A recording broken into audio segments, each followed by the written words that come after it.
This is Casual Babble.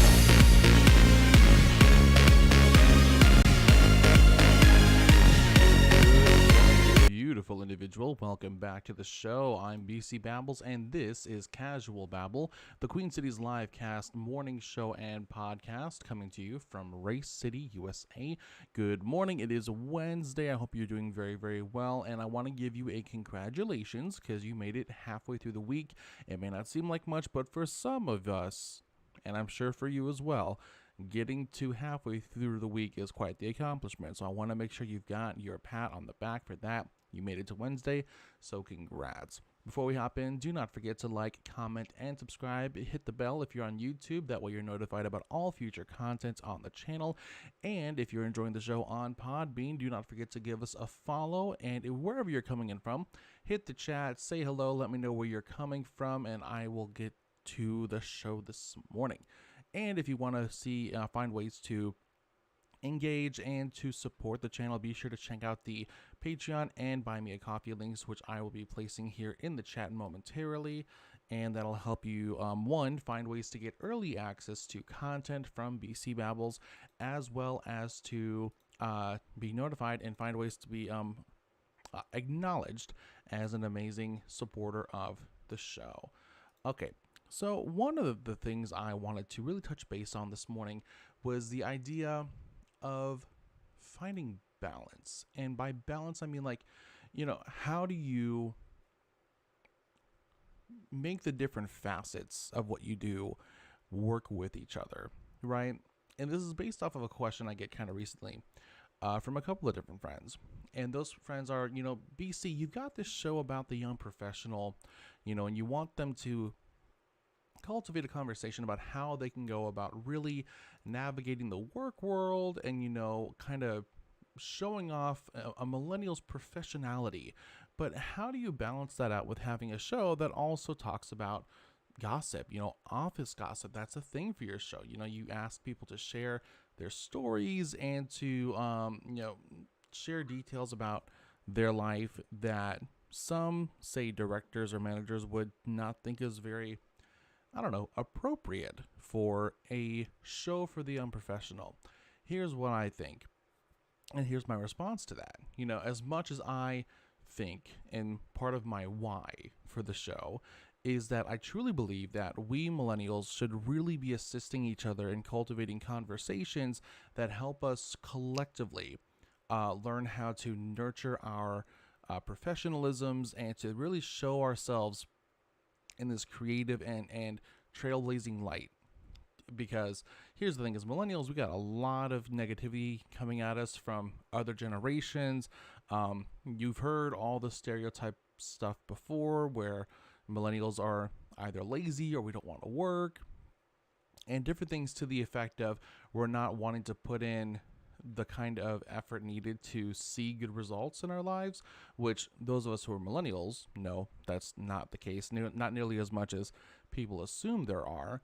And I know part of that comes from the fact that as great as our teachers and other mentors can be at helping us understand what people are kind of looking for, at the same time, there's a lack of convo about really how to, in the situation of the office world, handle different kinds of occurrences, such as the kind that are discussed here on the show. And so, as much as I want to talk to you and help you understand how do you navigate this world, I know that it's not just about answering questions regarding how do I negotiate salary, what kinds of skills should I list on a resume, how should I go about interacting and training, but it's also about this kind of crazy, somewhat scandalous thing occurred at work. I saw this, or I was somehow involved, or I was somehow privy to this information before it became known, and what do I do with that? It's because all those things happen at the workplace, and because of that, all those facets should be addressed. It only makes sense. So yeah, I support office gossip. I support sharing office gossip, but it's for the sake of finding a conversation within the story, because there is a conversation there that can and should be had. That's why I do it. And I think it's also because you know, let's be honest, people love gossip.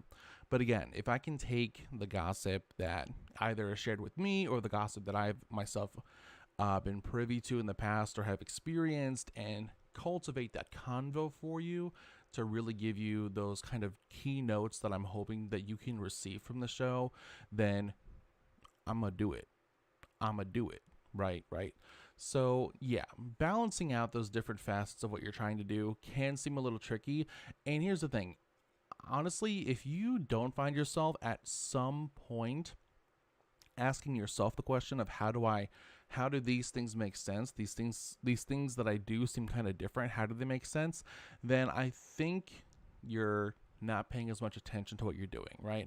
I think you should be asking yourself those questions. That way, at the very least, when someone else asks you that question, it's because you know how to make it make sense, because I think we all come from a place where we kind of understand on a emotional or kind of innate level as to why we do things that don't seem to be quite on the same page.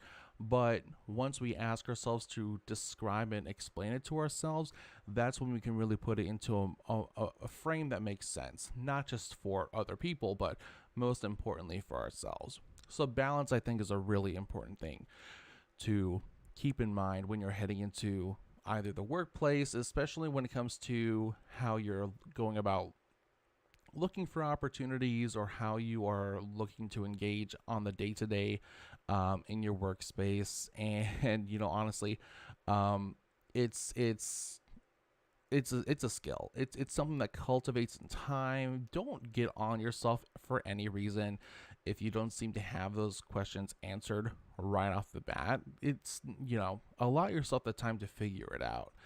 And if someone and you don't owe anyone an answer to it super early, but I mean, allow yourself the time to figure it out. Everyone has their time frame. Everyone has, the their own expectancy for it. So go at your own pace for sure. Another thing I wanted to touch base on this morning is kind of based off that is how you might interact when you realize you've entered a workspace that is not toxic, probably in this way that you would assume when you hear the word toxic. So I'm not talking about, crappy boss who shows favoritism or who has these really kind of petty tendencies, or toxic in the sense that management is kind of neglectful to the team and they don't care. Not those kind of toxic, but let's say you enter a new workspace and you realize there's a very interesting kind of underbelly to the community, right? Where on the surface level of like day-to-day operations, everything seems to jive really, really well. Operations are executed on time and in an ideal fashion. People seem to work well and get their kind of goals met, and maybe even management seems super engaged, so there's no disconnect there. But despite that, you find there's a kind of, I don't know, underworld maybe is a good phrasing for it, of how people interact with each other outside of work time, but then how those outside of work interactions find a way to feed into the day to day. You know what I'm saying? Like there's a constant underbelly of relations, and you realize it's kind of like it permeates the entirety of the workspace. So a previous position of mine was exactly like this. So, and honestly, to be honest, my first day of training, I realized, you know what, I'm probably going to be a little bit toxic here because, if you've seen the TikTok, you've seen the TikTok. So essentially, I'll break it down for you. So first day of training, I get there super early because I'm that person. I want to really make this position work. And so I'm getting there hour and a half, maybe even at early, just to be there. And so while I'm waiting, I'm on the top level of this company's property. And while I'm waiting, the sales team comes in. And if you've seen the TikTok, I'll you'll know what I'm going to say. So, and bear with me here. So, um, the sales team comes in, and this company, I don't know if they have like an aesthetics thing about their salespeople, but every salesperson that came in was just super hot. Was just super attractive, and especially on the men. All the men were like, "Oh my god, like, dude, what? Like, first of all, why y'all coming in here with the khakis and like y'all like double caked up? Like, what is up with that? Like, super. I'm gonna be super honest. Super honest. I was crushing so hardcore on so many of the salesmen that were coming in that door, and a little part of me that is a little toxic in my own sense was like, you know what, I might be a little toxic in this work environment. I'm not 100% against it right now. Probably shouldn't be thinking that before my training even begins, but I was. And you could say the reason I'm kind of like that is because, you know, when I was younger, when I was a teen, I didn't really explore my toxicity. So you could say that I'm kind of trying to make up for it.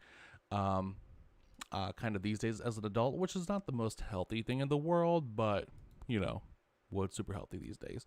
But so that happened, and then I go through my training, which is like a month long, and by the time I come out of training, you know, I'm hitting the floor. I'm with my team, and as I'm interacting with other people, and you know, getting to get a feel for the floor in total, I start learning that of this underbelly, like I mentioned, where there's a way in which people within the floor engage outside of work, and how that outside of work engagement does in its own way filter in to the day to day. And I was like, oh God. So firstly, you know, initially my thoughts of the overall space was that, you know, I'm surrounded by a whole bunch of other young professionals like me. You know, these are like the perfect kind of people to have on the show as a guest, because they're in a similar position. They've had different jobs in the past. They've had experiences that they could share. They have advice that they could share. And I'm like, you know what, this is like a perfect setting to find like just like a litany of different kinds of people to have on the show.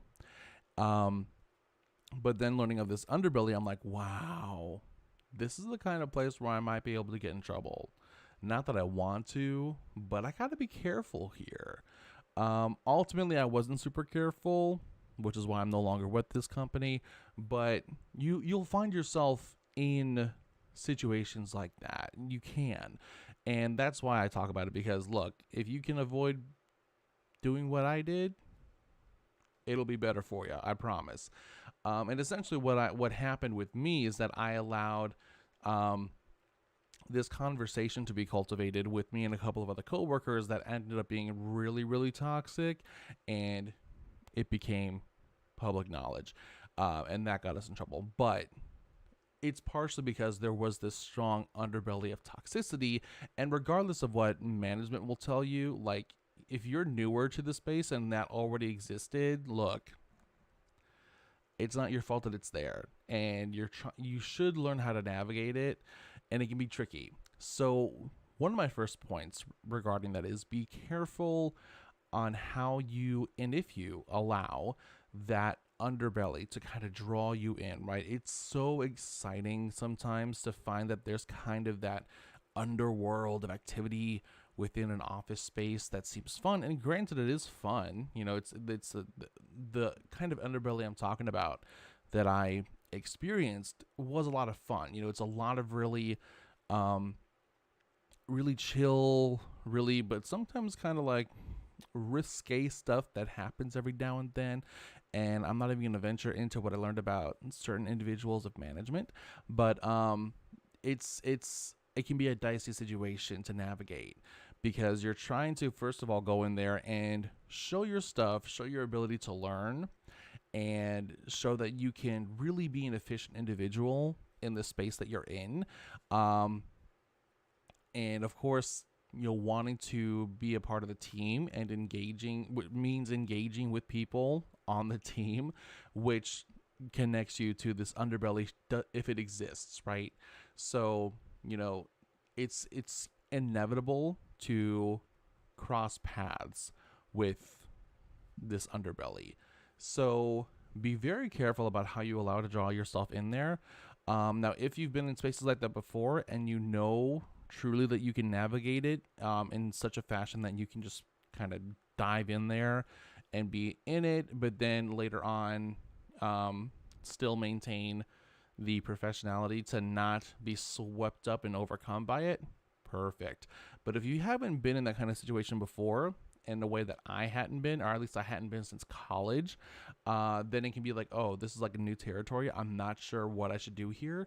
Then just tiptoe as best as you can, because once you trip, let me tell you, once you trip, not super easy getting back up. And that's if you can get back up. And that can be a big if sometimes. So just be very careful about that. But also, here's the thing, in underbellies like that, you may find there's an element to your work environment that you didn't anticipate that ends up kind of blurring the line between what can be considered kind of funny or kind of naughty in a very light way into being a kind of a serious thing, pretty serious thing, right? And I learned of a situation where someone in a higher position of authority had a tendency to engage with in training employees in a way that really isn't great, in a very intimate kind of way, and which I found very interesting because this dude was weeks away from his marriage. So it's like, that's where the line gets a little dark there, where it gets blurred to the point of like, okay, this isn't fun and safe. This isn't fun and safe anymore.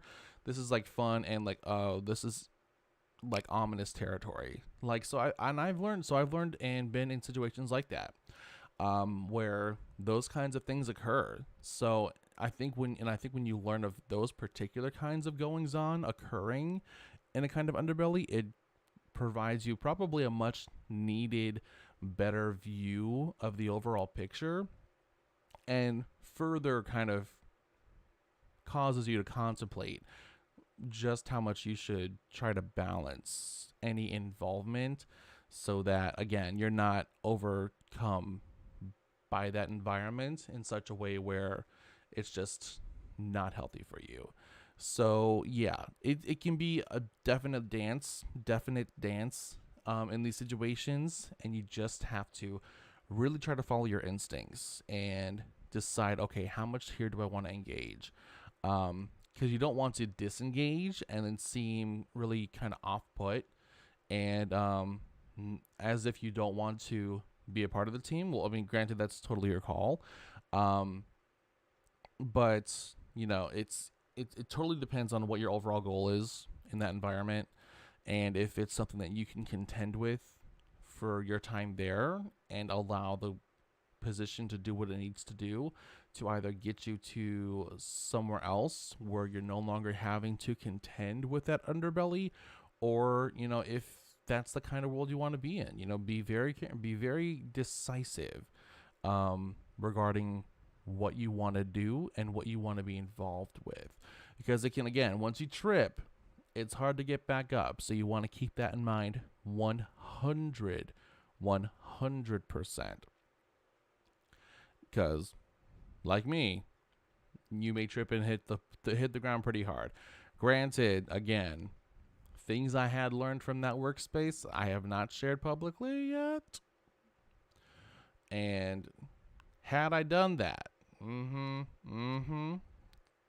big things would have happened for sure. But yeah, be very careful. Be sure to trust your gut. Allow yourself to decide the best way for you to navigate, and then just go from there. Let's see here. All right. Before we jump into this morning's submissions, I do want to let you know that if you're interested in sharing your gossip, your questions, your stories, and you would love them to be love them to be discussed on the show. There are a couple of ways of doing that. One, you can head over to Reddit. We have our own community. It's called Talk Office Gossip. Submit your story there. Use whatever preferred name or be anonymous. Totally your call. Do not worry about it. Or you can head over to casualbabble.com. There is a page called Submit Your Story, and in there you can submit your story. And my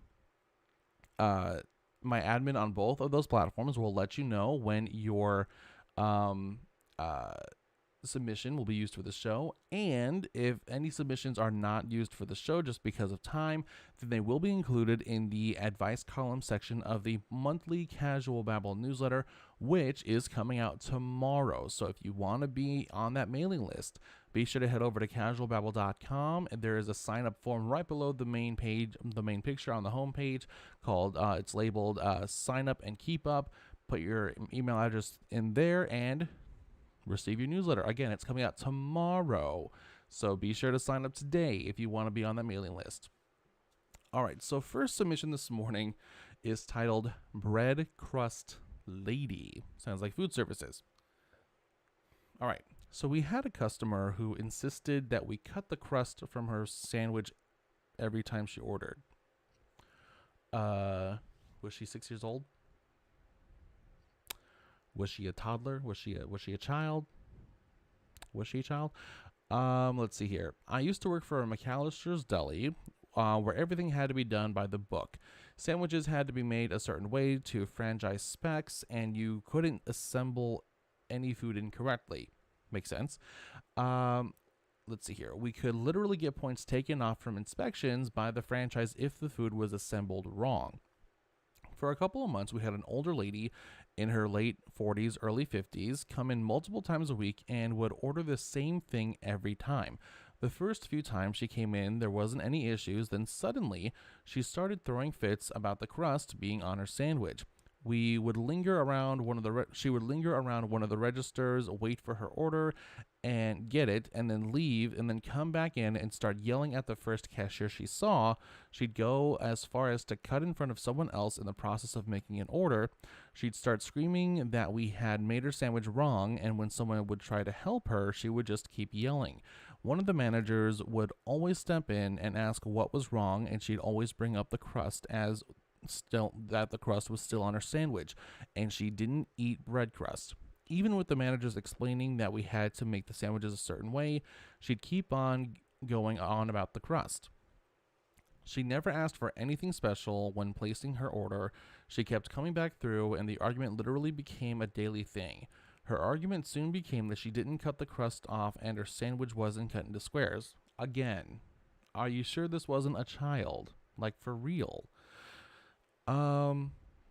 It was a club sandwich, and they're always cut into triangles. Okay, I've seen those. Our head manager finally had enough and stepped in the last time she came in, telling her again that she had to make her food a certain way per franchise specs. This lady then started yelling at our manager that we were discriminating against her because she was in a wheelchair, and we were refusing to accommodate her.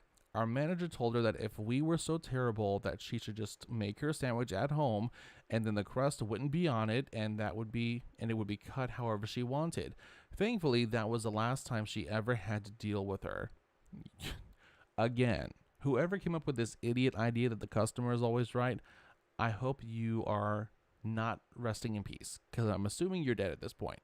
Yeah, this kind of person, this sounds just like a typical Karen, honestly. You would think she was still like a 5-year-old with complaining about this. If you're an adult and you have the gall to complain about this, of all the things you could find to complain about your food, please don't leave the house. No one wants to talk to you. No one wants to be involved with you. That is fact. Stay home. Don't come out in public. No one wants to be involved with that. Just stay at home. Stay at home. People. Where do people buy the audacity? I would love to know. Where's the store's address? Because Yeah, wouldn't be good for me at all. All right, so let's see here. Oop, oop, oop. I messed something up here. I'm not sure what I clicked, but it made everything go away. 1 second. 1 second.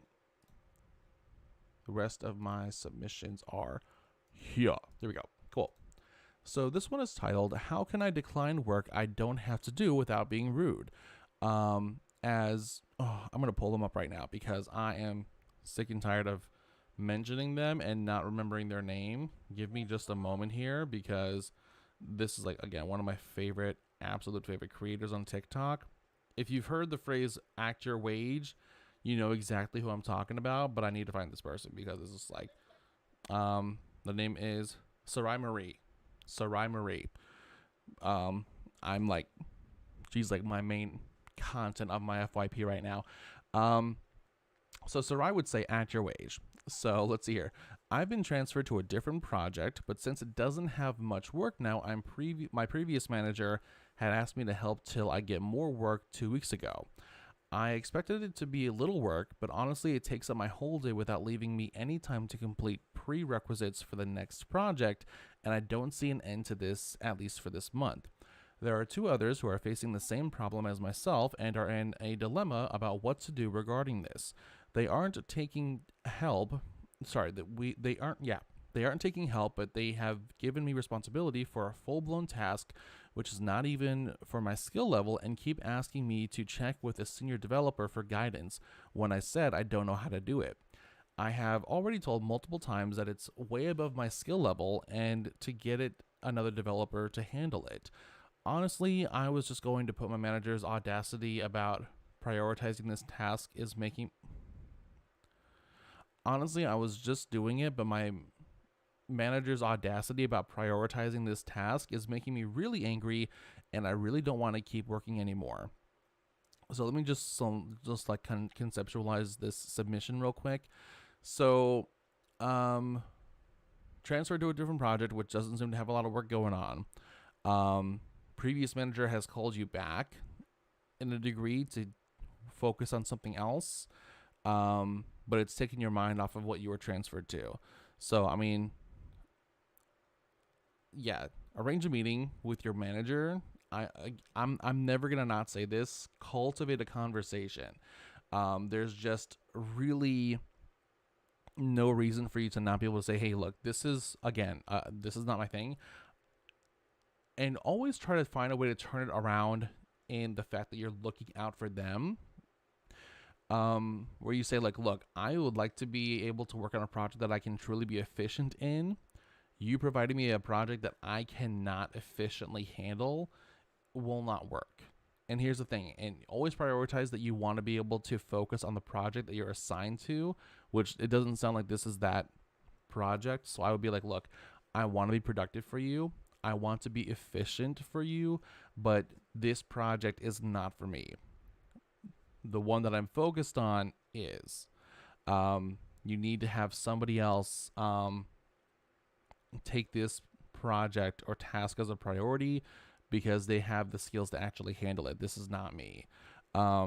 Again, it's try to make it look like it'll be the best thing in the favor of the manager, but there definitely has to be a conversation there. You really need to make sure that they understand, look, I can't, it's not that I don't want to do it, but I wasn't trained for this kind of project. And clearly, if I need to constantly speak to a senior developer so this can get done, it should probably be a senior developer project, not one of my projects. And that's the honest thing about it. Let's see here. Next submission is, can I not work through my breaks? Okay. My supervisor and lead just came over and told me I need to take my breaks. I've been working through them tonight because they complain that our rate isn't ever high enough or is too low on break hours. We usually have someone to cover breaks and vice versa, but lately it's been a single operator, me. So tonight I decided to just run the machine during breaks since my job is mostly sitting down and just watching it make parts. Also, it's 3 breaks, a 10-minute, a 15-minute lunch, and a 10-minute again. All paid breaks. If they weren't paid breaks, I'd feel different about it. I'm just curious if I actually committed a serious life-threatening work crime. Let's see here. So these breaks are paid for, um, but so you're choosing to work through them. It really could be that you've got a supervisor and a lead who wants you to, take a moment's break, which is great. Not a lot of situations to not many work situations have a supervisor where it's like, yeah, take your break, and you're like, please take your break, have some rest. It's not a crime at all, but take your break. Don't you allow yourself to enjoy the breaks you get, because here's the thing, if you're the kind of person who just constantly works every minute every day. And I used to be this person where, like, you know what, lunch is happening, but I need to get something done, so I'm not going to take lunch technically, or I will take lunch, but I'll still be working on something anyway. And thankfully, I had bosses then. They were like, what are you doing? Take your break. Stop. Take your fingers off the keyboard. Take your fingers off of whatever, and enjoy your break. Ultimately, you're going to run yourself down. And this kind of goes back to last week's conversation about how you need to learn how to disconnect from work to have a balance. I get it's during the workday and the breaks are paid for, but you have breaks for a reason. If they wanted you to keep working through the breaks, you probably wouldn't have breaks. Like, it's one of those things where it's like, I get where you're coming from, I do, but just because something's happening where the rates haven't been as high, or they're at least too low for break hours, that's something on the end of the company itself. That's not a responsibility of yours, and it's not a responsibility you should take on. You should take your breaks, enjoy the downtime, and give yourself a pat on the back. It's great that you want to be super active, but don't assume it's your responsibility. If you have these predestined time frames where you're supposed to be inactive and get a little respite and, get some of that energy back with a snack or coffee or something like that, take it. No one wants you to be worn down by like 2 p.m. because you won't take a damn break. It makes no sense. But I feel where you're coming from. I really do. All right, next submission titled "Coworker Kissed My Head, ... I feel violated." Well, let's hop into it. All right, I went to an office site that is not my regular office to help out another team. I met another worker for the first time, and we had a friendly hallway chats. He was my dad's age and talked about having a daughter's around my age, a very friendly guy overall. At the end of the workday, he comes to me and says he bought me a bottle of wine because I'm such a pleasant young lady. I'm 33. I didn't really know how to react, so I just said he didn't need to, and that's very kind of him. He then came by me to give me a shoulder hug and then kissed me on the top of my head, kind of like a dad to a daughter thing. At this point, I'm just confused and did not know how to react. He talked like he could relate to me. He talked to me like he could relate to me because I'm his daughter's age, so I initially thought it was just out of friendliness, even though I felt super uncomfortable. I get it. I took the wine, but I want to give it back. I told my husband, friends, and family, and everyone was shocked that someone would do that after meeting them for the first time. That is weird. Okay, especially in the workplace, yeah. I ended up emailing my manager to tell her what happened. She has yet to respond, but now I'm starting to rethink my decision to bring this up. What if he was just an innocent old man? What if I get him fired? What if he denies it and no one believes me? Should I tell my manager, never mind, I changed my mind about speaking to her? Wait, hold on. Should I tell my manager, never mind, I changed my mind about speaking with her about what I intended to? Or is it reasonable for me to bring this up?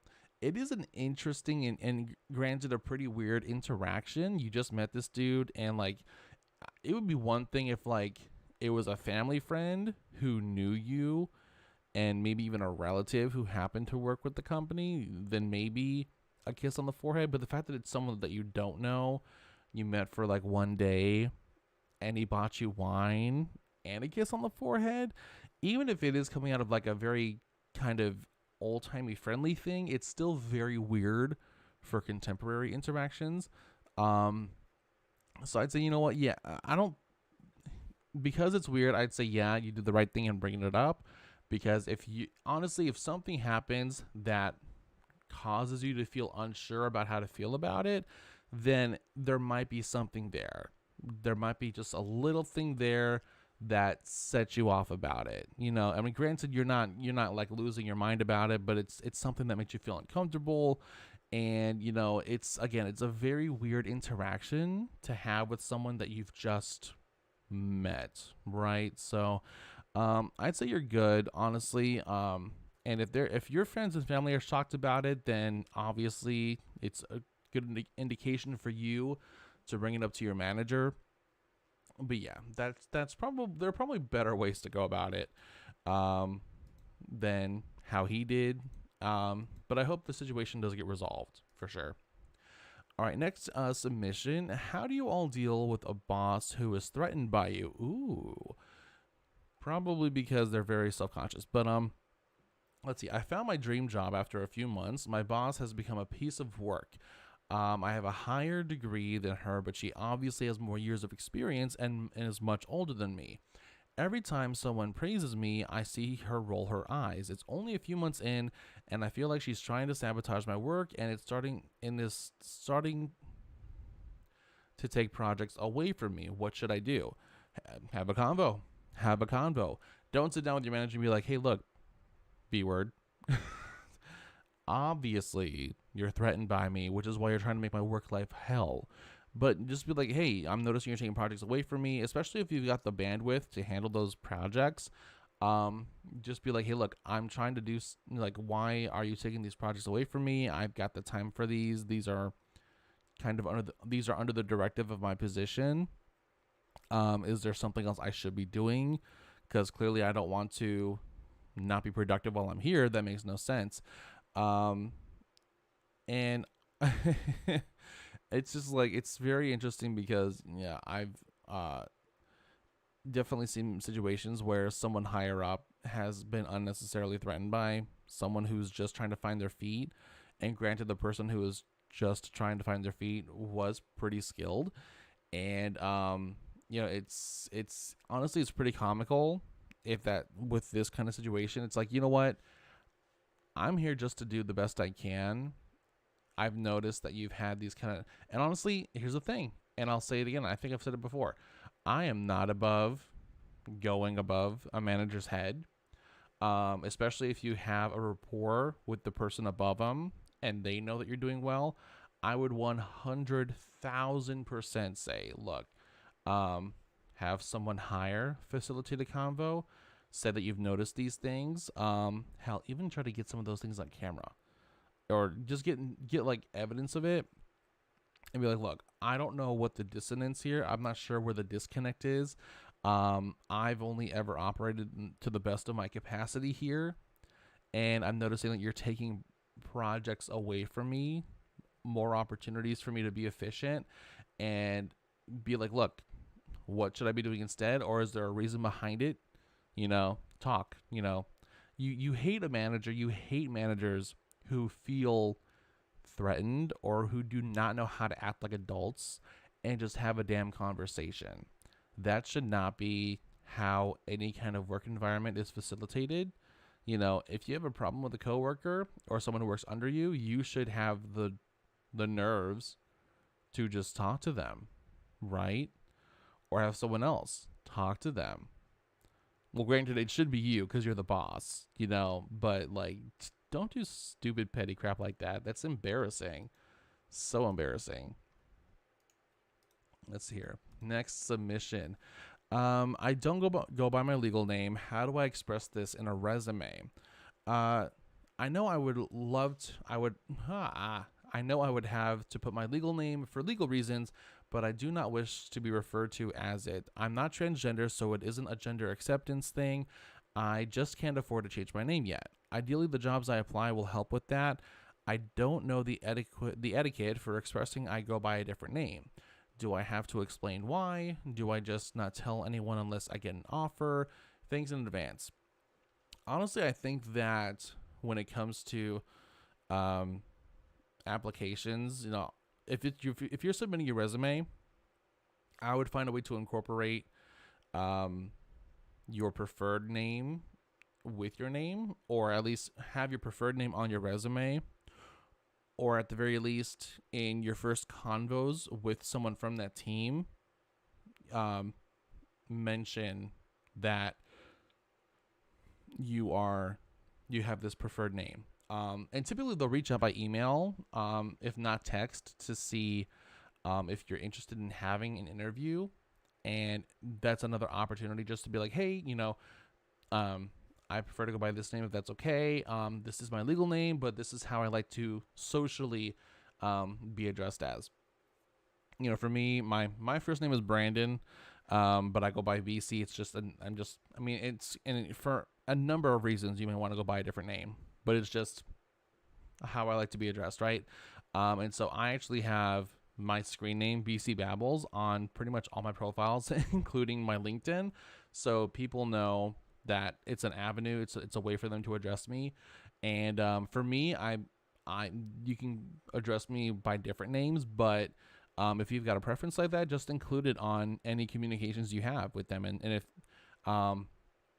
either let them know, or they might even go ahead and ask, like, hey, I noticed that you have this name on this platform here. Is this a preferred name?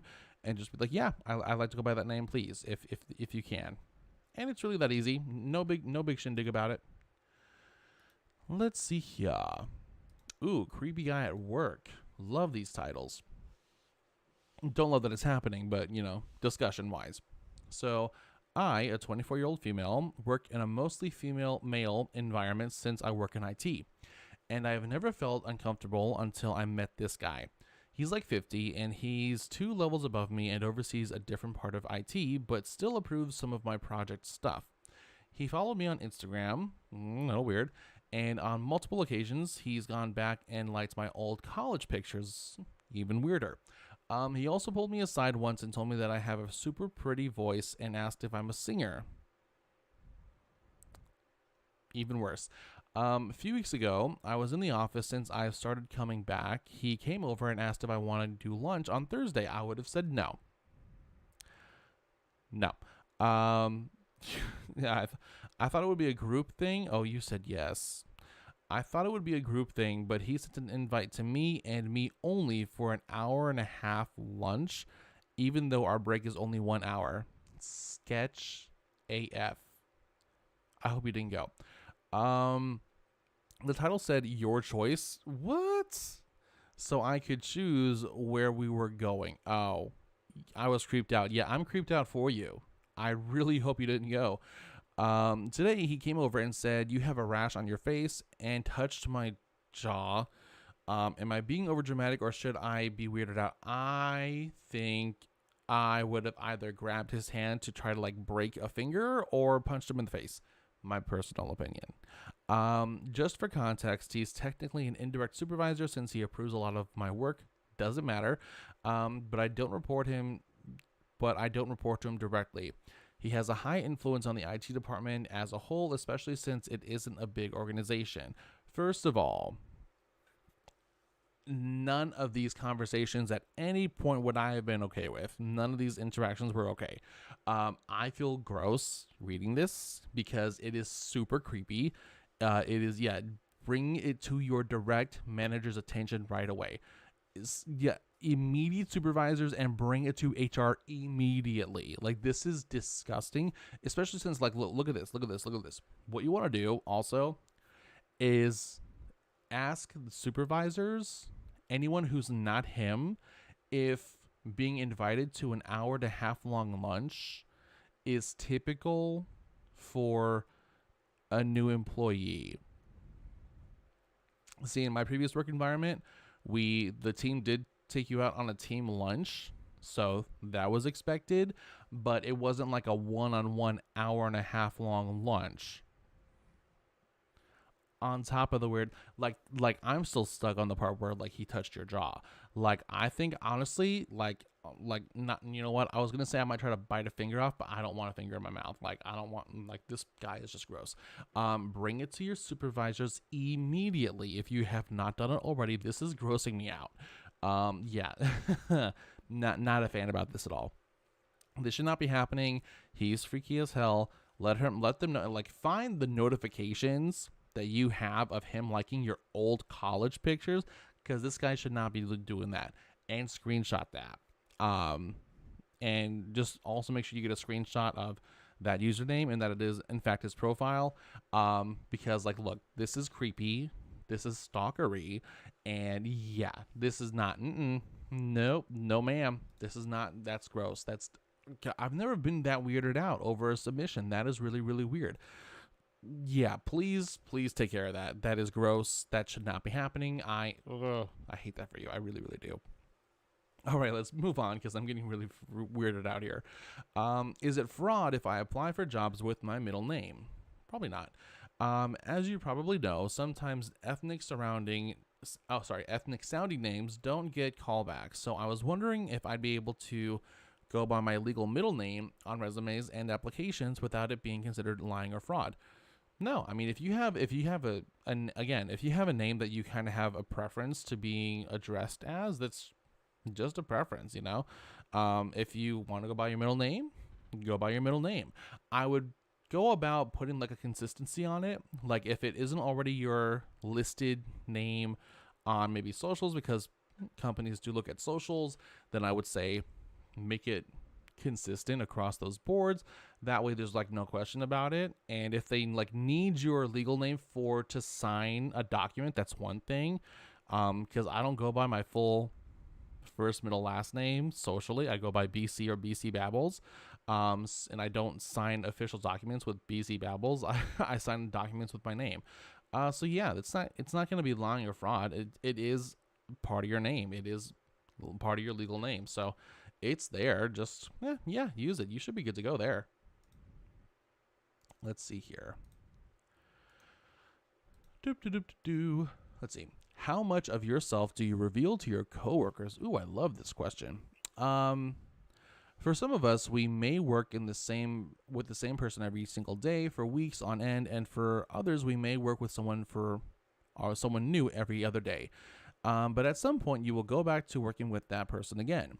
You tend to build a friendly relationship with these people, as you obviously have conversations and talk while working. So how much of yourself outside of work do you let others know about you? Do you share your extracurricular activities, hobbies, etc. with others, or try to keep it to mainstream topics like the news? Totally your call. I mean, part of it's going to be kind of contingent on the work environment. You know, is this person similar to you in age? Is it the kind of person that you would see as having as a friend outside of work? Do you hang out with any of these people outside of work, or do you want to? My last job, people on my team that I was on, we hung out outside of work. You know, we had meetups, and we went to the gym together. We did all these different things, had lunch on the weekends. So yeah, I mean, it's totally your call. You can definitely share as much as you want. But again, you know, just determine, you know, what kind of person this is and what kind of relationship you would typically look to have with this individual. Does it make sense for you to share extracurricular activities? Like if they're, again, the same age, they have the same interests, maybe. Yeah, just, I mean, start off as casual for sure. And, you know, if you can allow the conversation to naturally develop into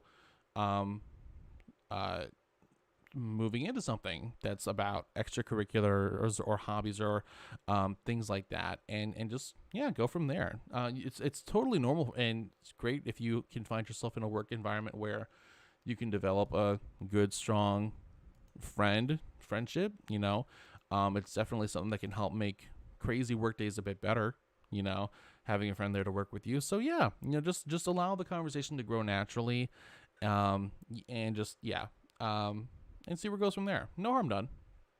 All right, final submission for the morning. I had a verbal and then written offer demoted in title and reduced by $30,000. The hell? Okay, so I'm so confused and slightly offended. I'm not sure if slightly is the proper version of offended here, but okay, we'll go with it. I went through 3 interview rounds and confirmed we were aligned on comp 3 times throughout the process, including the last call where the CEO made me a verbal offer, which should be the only offer.